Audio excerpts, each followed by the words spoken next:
안녕하세요. 오늘은 실질적인 과학 실력을 올리고 그리고 그것을 성적 향상으로 이어나갈 수 있게 만들어주는 공부법에 대해서 설명해 드리겠습니다.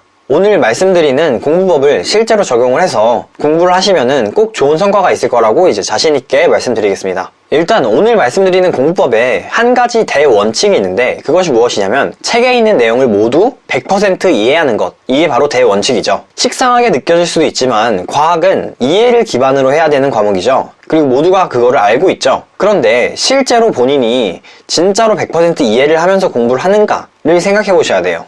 예를 들어서 F는 ma라는 공식이 있죠. 그런데 이 F는 ma를 그냥 단순하게 힘은 질량 곱하기 가속도다 라고만 알고 있는 분들이 많을 거예요. 그런데 이렇게 단순 암기식으로 외우는 것 말고 이 F는 ma의 본 뜻을 이해해야 되는 거죠. F는 ma를 어떤 질량을 가진 물체에 힘을 가했을 때 이 힘에 의해서 속도가 변하는구나, 그러니까 가속도가 생기는구나 라고 생각할 수 있어야 돼요. 그리고 그렇다면 등속 직선 운동하는 물체는 등속 직선 운동이니까 속도가 변하지 않는 운동이죠. 그러면은 힘을 받지 않고 있겠구나, 가속도가 0이겠구나 라는 것도 생각할 수 있어야 되고요. 그리고 또 이런 것 말고도 식을 통해서 여러 가지를 가지를 뻗어나가면서 생각할 수 있어야 돼요. 그래서 이런 식으로 항상 이해하는 자세, 생각하는 자세를 갖춰야 되고, 모든 것을 당연하게 여기지 말고 왜 이런 원리가 성립하는지, 어떻게 이런 원리가 성립하는지, 이 공식은 어떻게 사용을 해야 될 것인지, 이런 것들에 대해서 다양하게 생각을 해봐야 된다는 거죠. 그래서 책을 단순히 읽으면서 공부하는 게 아니라 책의 본 뜻을 이해하면서 공부를 해야 돼요. 이제 개념 공부를 할 때 좀 유의해야 될 것들을 좀 말씀드릴게요. 첫 번째는 단어 하나하나마저도 본인이 개념을 잘 숙지하고 있는지 꼭 확인하면서 공부를 해야 된다는 거예요. 혹시 분자의 정확한 뜻을 알고 계신가요? 분자가 뭐냐고 물어보면은 그냥 자그마한 단위가 아니냐 라고 생각하는 분들이 되게 많은데, 분자는 비금속 원소들끼리 공유결합을 해가지고 물질의 성질을 갖게 되는 가장 작은 단위 입자예요. 이런 식으로 완벽하게 개념을 알고 계시는 분들은 되게 공부를 잘하고 있는 것이고, 아니면은 비금속 원소 그리고 공유결합 이 두 키워드만 잡았어도 공부를 되게 잘하고 계신 거예요. 그런데 그렇지 않다면 이렇게 작은 개념도 잘 떠오르지 않는다면은 개념 공부를 조금 더 자세하게 할 필요가 있는 거죠.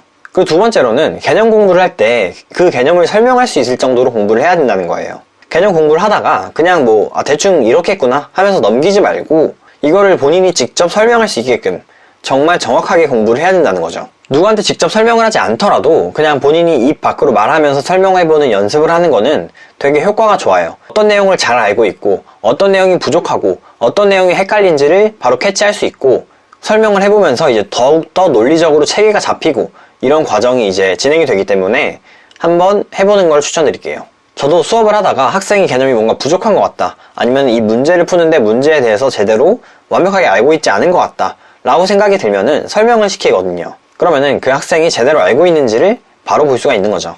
어쨌든 좋은 방법이니 한번 실천해 보시길 추천드립니다. 그 세 번째로는 공부할 때 다른 개념들과의 연관성, 공통점, 차이점들을 생각해 보면서 공부를 해야 된다는 거예요. 수많은 개념들은 다 어느 정도씩 엮여 있는데 이 단일 개념만 공부하는 게 아니라 좀 전체적인 흐름에서의 개념을 봐보면은 조금 더 이해를 잘 할 수 있고 조금 더 깊게 이해를 할 수 있으니까 어떻게 다른 내용들과 연관이 되었는지, 다른 개념과 무엇이 같고 무엇이 다른지를 잘 봐보는 것도 중요합니다. 그래서 전체적인 흐름을 파악하면서 그 개념과 다른 개념들과의 연관성을 생각하면서 공부를 해야 된다는 거죠.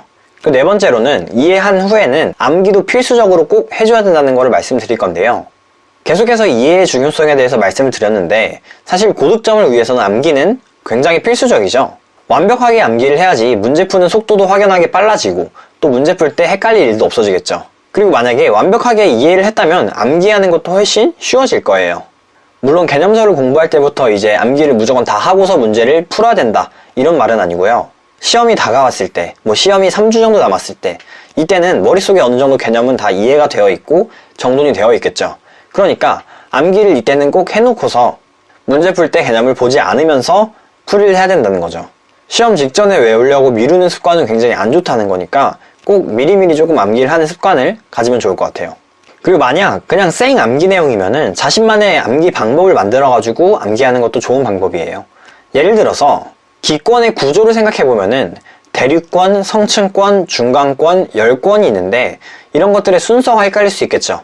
그러면은 앞 글자를 따가지고 대, 성, 중, 열 이런 식으로 암기를 해두면 이거를 헷갈리진 않겠죠. 그리고 또 다른 예시를 생각해보면은 규산염 결합 구조에 따른 그 암석의 예시가 있는데, 독립형 구조에는 각 람석이 있고 복사슬 구조에는 각 섬석이 있어요. 그런데 이 각 람석과 각 섬석이 이름이 비슷하다 보니까 학생들이 굉장히 많이 헷갈려하는 거죠. 그런데 독립형 구조에 립의 리을, 그리고 각 람석의 람의 리을, 이런 식으로 리을을 엮어버리고, 또 복사슬 구조의 사의 시옷, 그리고 각 섬석의 섬의 시옷, 이런 식으로 엮어서 리을, 시옷 이렇게 엮으면서 암기를 할 수도 있다. 그리고 다섯 번째로는 학교 수업을 꼭 들어야 된다는 거예요.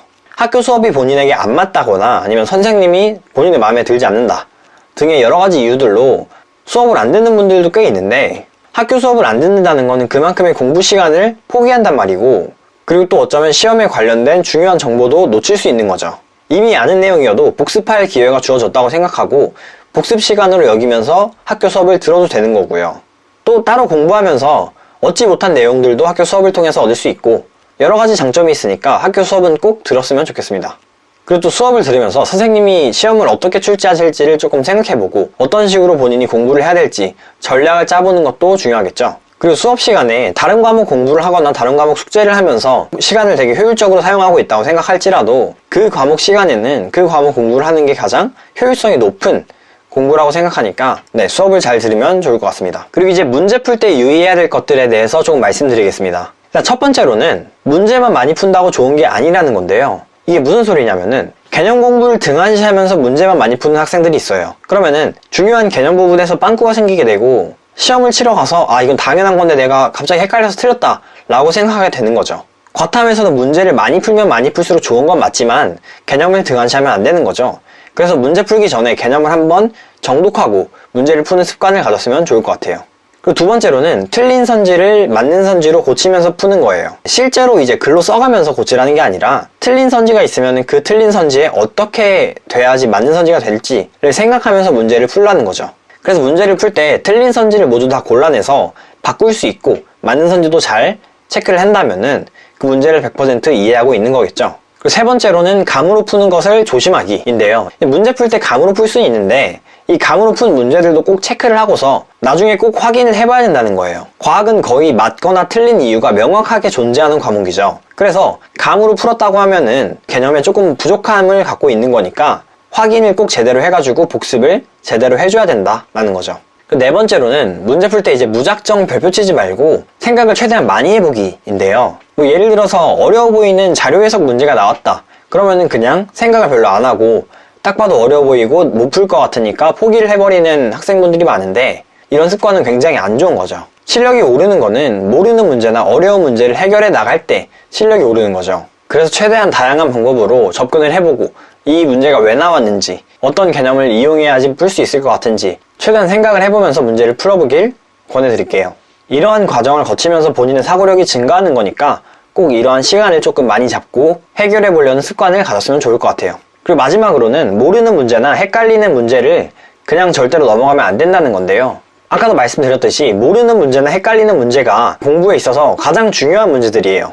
그게 이제 실력 향상에 도움을 주는 문제들인 거죠. 그러니까 문제 풀다가 헷갈리는 선지가 있다. 그럼 그런 것도 사소하게 하나하나씩 다 체크를 해놓고 모르는 문제도 체크를 잘 해놓은 다음에 나중에 복습을 하면서 계속 봐주면서 이해를 해주고 또 나중에 문제를 다시 풀어보고 하는 과정을 통해서 실력이 올라가는 거니까 꼭 그런 복습 과정을 거쳐줘야 된다는 거를 잘 알아줬으면 좋겠습니다. 편하게 공부하고 싶고 대충 하고 끝내고 싶어하는 그런 욕구는 당연한 거지만 그런 욕구를 이겨내고서 공부를 할 때 실력이 올라가니까 꼭 명심하면 좋을 것 같아요. 오늘 말씀드린 내용들을 본인의 것으로 이제 받아들이고 실천에 옮기면 꼭 좋은 성과가 있을 거니까 한번 열심히 공부해 보시길 바라겠습니다.